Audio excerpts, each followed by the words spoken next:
All right, let's do some Mathity-Math. Now, we have been working on quadratic equations, and so now the idea is we're going to take those ideas we've learned about quadratics and apply them to real-life context. Okay, so I have 5 questions here. This is question 1. I've tried to make the questions get progressively harder. So we'll call this the level 1 question. Okay, so here we go.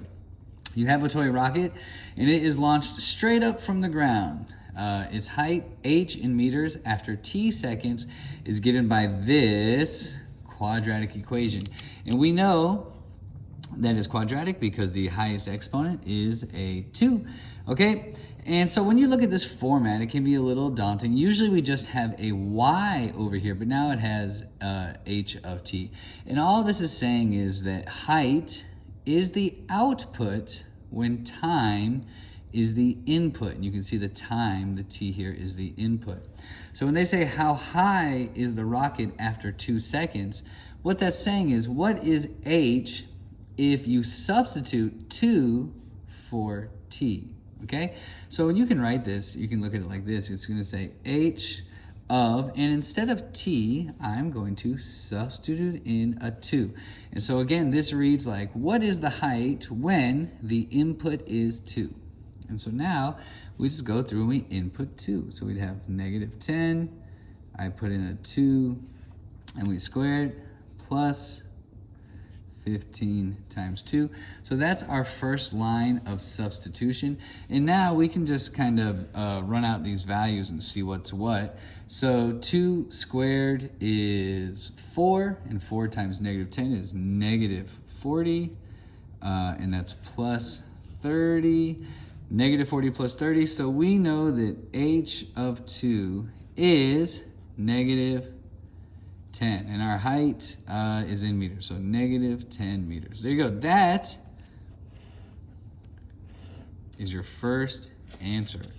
Okay, so now they want you to think about that answer. It says, reflecting on the type of math you just completed, how mathematically accurate is your solution? Now listen, in the descriptions on this video, I will write out a very complete formal answer, but I just don't want you to sit here and watch me writing. So let me just explain what we're talking about here.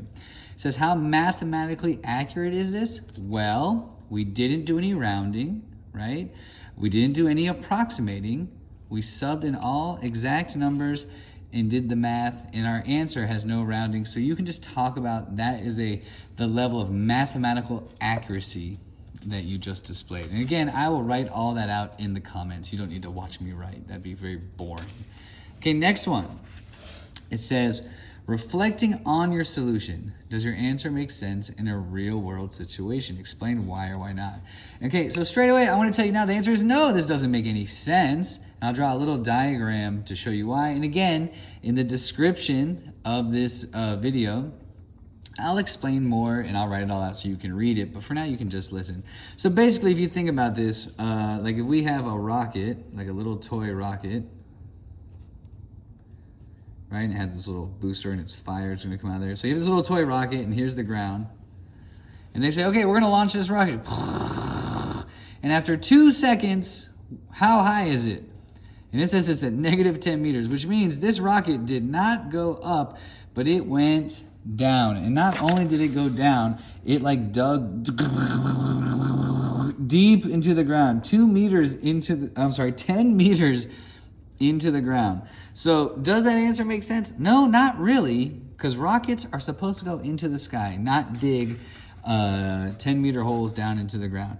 And furthermore, that was only after 2 seconds. So if this is a quadratic, that implies that would keep going and then turn and then burst out of the earth, which is, again, not what toy rockets do. So I will finish sketching my rocket because rockets are cool. Okay, I will, again, write that answer out for you in the description of the video. And if you have any questions, just drop in the comments and I'll do my best to answer and make that make sense. Okay.